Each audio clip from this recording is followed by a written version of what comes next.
بسم الله والحمد لله والصلاة والسلام على رسول الله وعلى آله وصحبه ومن والاه. ربي يسر ولا تعسر بي تامين بالخير. Bugün Allah'tan kalamın nығметімен İmam An-Nawawi'den 40 hadisini alamыз. Бүгінгі дәрісіміз 27-ші дәріс. Бүгінгі алды hadisimiz 36-ші hadis. عن أبي هريرة رضي الله عنه عن النبي صلى الله عليه وسلم قال: من نفس عن مؤمن كربة من كرب الدنيا نفس الله عنه كربة من كرب اليوم القيامة. ومن يسر على معسر يسر الله عليه في الدنيا والآخرة. ومن ستر مسلما ستره الله في الدنيا والآخرة. والله في عون العبد ما كان العبد في عون أخيه. ومن سلك طريقا يلتمس فيه علما سهل الله له به طريقا إلى الجنة.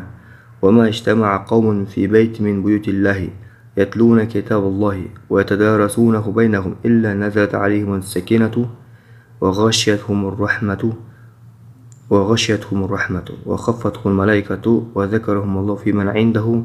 ومن بطأ به عمله لم يسرع به نسبه. رواه مسلم في هذا اللفظ.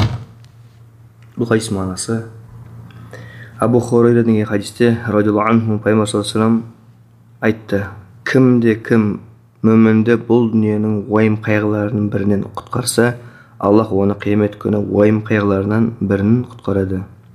Кім қарызынан құтыла алмайтын адамның жағдайын жеңілдетсе, Аллах оның жағдайын бұл дүниеде де ақыретте де жеңілдетеді. Кім мұсылманды жасырса, яғни бір мұсылманның шариатқа қайшы іс істегенін көргенде басқаларға айтпайтын болса, Аллах оны бұл дүниеде де ақыретте де жасырады. Және Аллах құлына ол өз бауырына жәрдем бергенін тоқтатқанша жәрдем береді. Яғни бауырының көмегінде болған сайын Аллахтың міндетті түрде көмегін табасын деймін ана. Кім білім іздеп бір жолға түссе, Аллах оның жәннатқа барар жолын оңайластырады. Ал адамдар Аллахтың кітабын бәрі бірге оқып үйрену үшін Аллахтың үйлерінің біріне жиналса, оларға міндетті түрде тыныштық түседі және олардың мейірім шапағат орап алады. Оларды періштелер қоршайды және Аллах оларды өзінің құзырындағыларға айтып мақтанады. Ал кімнің амалдары баяу болса, оны шыққан тегі жылдамдата алмайды. Хадис Муслим айтқан. Алхамдулилlah, бірінші мәселе: Мен нафаса ан муъмин курбатан мин курби дуния нафаса Аллаху анху курбатан мин курби йаумил қияма. Яғни курба деген сөз болар бауырдың мұсылманның қиыншылығы. Яғни уайым қайғыға бір қиыншылыққа түскен, душар болған кезде оны көмектесу, оның қиыншылығын алып тастау және оның барлық көмегінде болу деген сөз жасаған жақсылығына жазасына деген мағына. Неге? Өйткені Алла Тағала міндетті түрде сені дәл сондай қиыншылыққа түскен кезде сені құтқарады. Және қияметте де сен сондай жағдайда болған кезде сені Алла Тағала құтқарады. Қандай жақсы амалда бауырының көмегінде болған үшін, бауырының қиыншылығының болған үшін Аллах сені сондай субханалла бұл өмірде және қиямет екі есе қылып артығымен қайтарады да. Екі есе қылып саған Алла Тағала көмектеседі саған. Сондықтан бұл сөз дәлелдейді мұсылманға мұсылманның әрқашанда бір бауырының көмегінде болу керек екеніне. Қазіргі таңда ренжисің, мұсылмандардың қиыншылығында бауырлар қатты мән бермейді. Мысалы, бір бауырымызға қиыншылық келіп жатыр ма, бәріміз оған жабылып, пайғамбар айтқандай, әл-муслим аля муслим, әл-муъмин аля муъмин кәл-буньян дейді. Яшудду баъдухум аля баъд. Яғни мұсылман, мұъмин бір дене сияқты дейді.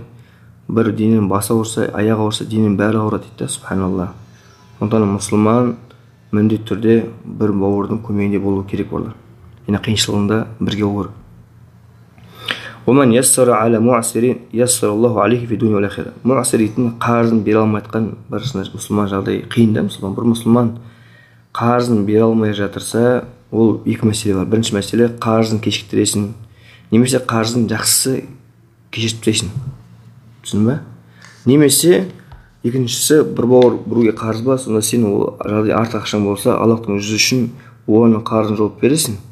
Өйткені Алла Тағала міндетті сенің де қарызын жауады бұл өмірде және қияметте. Түсіндің бе? Бұл хадис, бұл сөздің мағынасы істеген ісіңе жазаңды аласың деген сол. Бауырыңның қарызынан құтылу, немесе бауырың саған қарыз болса, оны кешіктіріп, немесе оны кешіріп тастау. Алла субхану ва тағала Құранда айтады: وَإِنْ كَانَ ذُو عُسْرَةٍ فَنَظِرَةٌ إِلَى مَيْسَرَةٍ وَأَنْ تَصَدَّقُوا خَيْرٌ لَكُمْ إِنْ كُنْتُمْ تَعْلَمُونَ. яғни егер де сендер, егер де бір мұсылман қарызын бере алмай жатса, қиналып жатса, онда фаназирдун, күтсін дейді. Иламайсыр жағдай жеткенше дейді. Бұл аят дәлелі уәжіп екеніне, бауырың қарызын төлей алмай ма, күту уәжіп екеніне. Егер сен бере алмай жатқан мұсылман садақа қылып тастасаң, сендер үшін артығымен хайырлы дейді. Егер де білсеңдер дейді. Бұл аяттан керек жері мұсылман егер де қиналып жатса, кешіктіру уәжіп екеніне қарызын. Екіншіден, мұсылман егер де қарызын төлей алмаған кезде оны кешіріп тастасаң, ол одан да бетер жақсы сауап екеніне. Одан кейінгі мәселе, үшінші мәселе, "Ваман сатара муслиман сатараллаху фид-дуни вал-ахира". Кім мұсылманның айыбын көріп қалса, оны міндетті полиция ету керек. Ескертіп, мұсылман бұл нәрсені болмайды, істеме деп айту керек да, келесіде. Бірақ онымен қатар ол айтқаннан кейін, полиция еткеннен кейін, оны жасыру керсін, ешкімге айтпау керсін. Түсіндің ме? Адам пенде, күнәһар. Сондықтан да егер де Аллахтың жүзі үшін жауып қоятын болсаң, Алла сенің де күнәларыңды жауып қояды. Бәріміз күнәһармыз, бәріміз пендеміз, бәріміз күнә жасаймыз. Сол себептен мұсылман міндетті түрде бауырының күнәсін жария қылмау керек. Түсінді ме? Егер кімде-кім жария қылып масқара қылатын болса, Алла Тағала оны да масқара қылады. Бұл өмірде және қияметте де. Wallahu fi auni al-abdi ma kana al-abdu fi auni akhihi. Бауыр, Аллахтың көмегін қай уақытта табасың? Егер де бауырың көмегінде болсаң.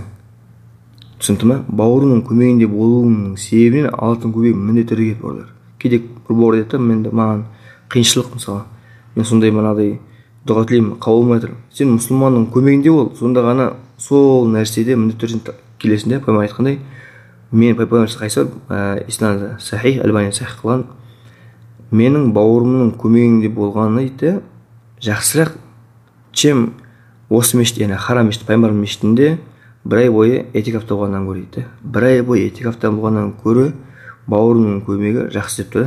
Көмек деген сөз қызметінде, қиыншылығында бір мұсылман келе ма, қиналды ма, оның көмегінде болу керек, бұл мұсылман болса. Бұл пайғамбар саллаллаху сондай көркем сөздерінен, аз сөйлеп көп мағына білдіретін сөздерінен. Сол сияқты бесінші мәселе, ومن سلك طريقا يلتمس فيه علما سهل الله له به طريقا إلى الجنة. Кім ілім жолына шығатын болса, Алла субхану ва тағала оның жәннатқа кіру жолын жеңілдетіп қояды.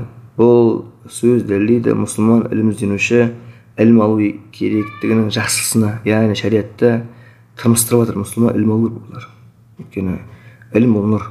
Адамның Аллахты тануы ол немен? Оны ілім алумен. Ешқашанда мұсылман ислам қабылдағаннан кейін ол намазымен шектеліп қалмасын да. Өйткені ол егер Алланы танымайтын болса, ол әлсіреп қалады. Немесе діннен шығып кетуде оған тезде, өйткені Алланы танымайды. Сол себептен пайғамбар айтып тұр, сенің жәннатқа кіретін ең жеңіл жол ол ілім жолынан шығу дейді. Сенің ілім жолынан шығуың сен жәннатқа кіретін ең жеңіл жол екенін дәлелдейді. Және бұл сөз дәлелдейді, ілім ол жеңіл екеніне дейді. Абдусалам Шуай айтады, бұл сөз дәлелдейді, ілім ол жеңіл екеніне. Неге? Мән салака тариқан ялтамису фиһи илман дейді тұр. Саххалаллаху бихи тариқан илал жанна. Яғни Алла Тағала жеңілдетеді жәннатқа кіруге, және Алла Тағала жеңілдетеді оны ілім алуына дейді. Сол сияқты бұл сөз пайғамбар хадисі дәлелдейді, мұсылман ілім жолына шығу керек, соның себептерін бәрін жасау керек, сондай кітаптарды жинау керек, пайдалы, соны кітап оқу керек, одан пайдалы керек, ғалымдар алдына отыру керек. Ғалымдар алдына отырып, солардан ілім алу керек. Осының барлығы ілім алу жолын жеңілдетеді. Түсінді ме? Оны жаттау керек, оны қайталау керек, оны амалмен орындау керек. Осының барлығы істейтін болсаң, иншалла жәннатқа кіру жолы жеңіл болады. Аллаху а'лам. Алтыншы мәселе, وَمَا اجْتَمَعَ قَوْمٌ فِي بَيْتٍ مِنْ بُيُوتِ اللَّهِ يَتْلُونَ كِتَابَ اللَّهِ وَيَتَدَارَسُونَهُ بَيْنَهُمْ. Яғни алтыншы мәселе, кімде-кім Аллахтың үйлерінің бірінде жиналатын болса, яғни Аллахтың үйінде жиналудың маңыздылығы қараңыздар. Және де Аллахтың сөзін оқитын болса, және өзара біріне сабақ беретін болса, сол уақытта оларға тыныштық келеді дейді. Оларды Аллахтың мархаметтігі қоршап алады дейді, қамтып алады. Және де періштелер оны қоршап алады дейді. Алла субхану ва тағала өзінің құзырында періштелер арасында осындай істеген құлдарын істейді, еске алады, айтып мақтанады. Бұл сөз өте ұлы сөз. Пайғамбар хадисі, мұсылман әрқашанда ілімді Аллахтың үйінде жиналып алу керек екенін дәлелдейді. Өйткені ол Аллахтың үйі деген сөз, ол мешіт Аллахтың үйі деп Аллахқа байланысты да. Идофату ташриф, яғни атла құрметтеу мақсатында өзіне байланыстырды, өзінің үйін деп. Және де ең жақсы көретін Аллахтың үйі, жақсы көретін жері ол мешіт. Tamam? Пайғамбар саллаллаху алейхи ва саллям хадисі бар. Муслим риуаят еткен: "Ахаббул билади илаллахи масаджидуха ва абғадул билади илаллахи асвақуха." Ең жақсы жер дейді, Алла Тағала ең жақсы көретін Алла Тағаланың жері ол мешіттер дейді. Ең жек көретін Алла Тағаланың жері ол базар дейді, базар. Яғни бұл хадис дәлелдейді, Алла Тағала жақсы көретін жері ол мешіттер болды. Сондықтан мұсылман көп мешітте болу керек. Басқа хадисте келгендей, ертең қияметте сондай күн жақын тұрады ғой, адам терлейді, күннен ысылайды. Сол 50 мың жыл тұрады. Сол кезде Алла Тағала жаратып қойған көлеңкесі болады, аршының көлеңкесі. Сол аршының көлеңкесінде болатын 7 адам бар. Соның біреуі жүрегі мешітке байлағандар. Яғни өзің әрқашанда мешітте отырсаң, мешітте ілім алсаң, біл, мешітте алған ілімің берекелі болады. Түсінікті ғой? Сондықтан да бұл хадистің керек жері, Алла Тағаланың ең жақсы көретін жері ол не? Мешіттер. Алған ілім берекелі болады, субханалла. Тіпті сен отыратын болсаң, намаз оқығандай сауап үстіңе жазылады дейді, мешітте отырған. Сондықтан да мұсылмандар көп мешітте отыру керек, жүрегі мешітке байлау керек. Бұл сөз, мына Пайғамбар хадисі не істейді? Дәлелдейді, тырмыстырып жатыр мұсылмандар мешітте жиналып Құран оқу керек екеніне, бір сөзді үйрену екеніне, және де дінді мешіттің ішінде үйрену керек екеніне. Тамам? Субханалла. Тәфсір ілімін үйрену керек екеніне, және де тажвид ілімін үйрену керек екеніне, және де біріне Құран тапсырып қателіктерін түзеу, бұл мешітте болу керек екенін тырмыстырып жатыр бұл. Тамам? Өткені кезінде сәләфтар Ибн Аббастан бастап, Ибн Масуд, Алла ибн Масуд сияқты, Ибн Омар сияқты олар мешітте сабақ береді маған. Құран тәфсірлерін мешітте. Және де кімді-кім Аллахтың үйінде жиналатын болса, Алла Тағаланың мархаметі еленеді, субханалла. Алла Тағаланың кешірімі келеді. Күнә жасаған болсаң, мешітте отырып сол уақыттар өткізу, тәубеге келіп сонда Құран оқу. Өткені сол кезде Алла Тағаланың мархаметі келеді. Періштелер қоршайды мысалға. Субханалла. Және де Алла Тағала өзінің періштелерінің құзырында, өзінің құзырына періштелердің қасында не істейді? Мақтайды дейді, еске алады. وَمَنْ بَطَّ بِهِ عَمَلُهُ لَمْ يُسْرَعْ بِهِ نَسَبُهُ. Манасы, кімнің салихал амалдары, яғни кімде-кім салихал амалдар сонымен кешігетін болса, ол қаншама атақты адам болсын, текті адам болсын, яғни әр өзінің қауымының өзінің текті рулары бар да. Мысалы арабтардан Қурайши сияқты, Хашими сияқты сондай атақты болсаң да, ешқашанда ол әсер етпейді дейді. Аллахтың алдында әсер ететін нәрсе сенің тектік емес. Аллахтың алдында әсер ететін, Аллахтың алдында сондай қайырлы болған сеніңнің жүрегіңмен ол тақуалығында. Манасы, мән аххара амалуху ан духул джаннати. Кімде-кім жәннатқа кіретін амалын кешіктіретін болса, лам юсра бихи насабуху иля духул джанна. Яғни оның тектілігі ешқашан жәннатқа кіруге асықтырмайды дейді. Сондықтан да сенің асықтыратын, тез кіретін, жәннатта болатын ұлы амалың ол сенің тақуалығың дейді. Ләннәл муътабара фи заликал иману ва тақва. Өйткені шариғатта сенің тектілігің емес дейді. Есептелетін нәрсең ол сенің иманың мен тақуалығың. Алла Тағала Құранда айтқандай: инна акрамакум индаллахи атқакум. Яғни расында сендердің араларында жақсыларың олар Алла Тағаладан қорқатындар дейді. Ибн Раджаб рахималла Жамил улум хикам айтып кетеді. Мағынасы, адам баласы сондай амал дейді. Сондай оның дәрежесін қияметте көтеретін амалдар, ол амал деген сөздің жердегі қияметте дәрежесін көтеретін амалдар. Кімде-кім ол амалды тәрк етіп, мен тектімін ғой, мен сол пайғамбар тұқымынанмын деп орындамайтын болса, ол дейтін, ол ешқашан кірмейді дейді. Адам тақуалығымен келеді. Түсінді ма? Тектілікке сүйенбесін деген мағына ғой. Өйткені Алла Тағала Құранда айтады: «Уаликуллин даражату мимма амилу». Қиямет күнінде әрқайсысында жасаған амалдарының дәрежелері болады дейді. فمن أبطأ به عمله أن يبلغ به المنازل العالية عند الله تعالى لم يسرع به نسبه فيبلغ تلك الدرجات فإنه رتب جزاء على الأعمال لا على أنسب.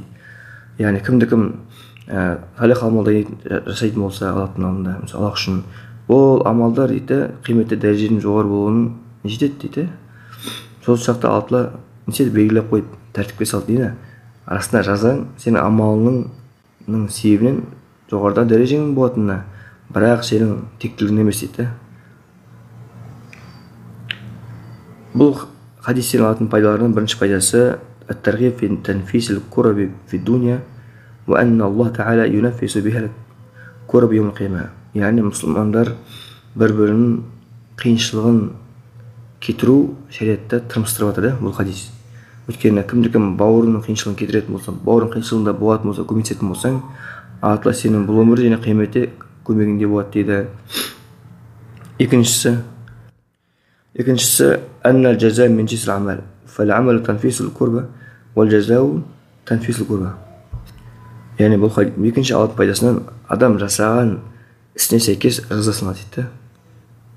Расында бауырының қиыншылығын жеңілдету сенің қиыншылығын жеңілдетуіне әкеледі дейді. Үшінші алатын пайдасынан ислам шариаты тырмыстырып жатыр осы хадистен алатын пайдасынан мұсылмандар қиынлық болған қарызын төлей алмайтындардың жеңілдету, олардың қарызын төлеу, қарызын бере алмаса кешіктіру, ол шариаттағы сондай тырмыстыратын мақтаулы нәрселер. Өйткені оның жазасы жетіп істейтін болса, Алла сені де жеңілдетеді, қияметте жағдайын жеңілдетеді, иншалла. Төртіншісі, бұл хадистен шығатын пайдаларынан мұсылманның жасаған айыбын жабу, перделеу, соны тырмыстырып жатыр. Өйткені сөйтіп мұсылмандар өзара бір-бірінің күнәларын жауып жүретін болса, ол мәслиха, ол жамааттың арасында үлкен пайдасы бар олар. Сол сияқты Алла сенің бұл өмірде неңде күнәларың жауады, қияметте де күнәларың жауады, субханалла. Бесінші алатын пайдасынан الحث على إعانة المسلم أخاه المسلم وأنه كلما حصل منه العون لإخوانه فإنه يحصل بذلك عون الله وتسديده. İslam şariatı шақырады, тырмыстырады бұл хадистен шығатын пайдасынан мұсылман бауырың әрқашан көмегінде болу. Егер сен мұсылман бауырыңды көмегінде болатын болсаң, міндетті түрде Алланың көмегін табасың дейді. Алтыншы алатын пайдасынан баян фадлы талабил илми шар'i, ілім ізденушінің, шариғи ілімі алушының фазилеттерін баяндау, ұлама екеніне. Жетіншісі фадлул иджтима фи масаджид тилаватил Құран ва тадарусихи. Аллахтың үйлерінде жиналып Құран оқып және ілім үйрену, бұл шариатта фазилетті амалдар екеніне, жақсы амалдар екеніне. Сегізіншісі, расында Аллах аннал имана вал амал салих сабабун лидухул джаннати ва булуғул даражатил алияти индаллах. Сенің Аллахқа деген иман кетіруің немесе сенің салих амалың сен жәннатқа кіруге себеп дейді. Кіргізбейді олар, бірақ себеп дейді Аллахтың мархамет иеленуіне. Түсінді ма? Және де қияметте дәреженің жоғары болуына себеп болады Аллахтың құзырында. Тоғызыншы соңғы алатын пайдасынан анна шарафа насаб бидуна амалин салихун ла юфиду сахибаху индаллах. Егер де бір адам өзінің тектілігі шарапатты болатын болса, бекзатты текті адам болатын болса, пайғамбар тұқымынан болса тіпті, бірақ егер салих амал болмаса, ол қияметте ешқайсысы пайда бермейді деген сөз. Сонымен хамд кітабымыз бітті. Субхана бихамдихи ва ла иляха илля анта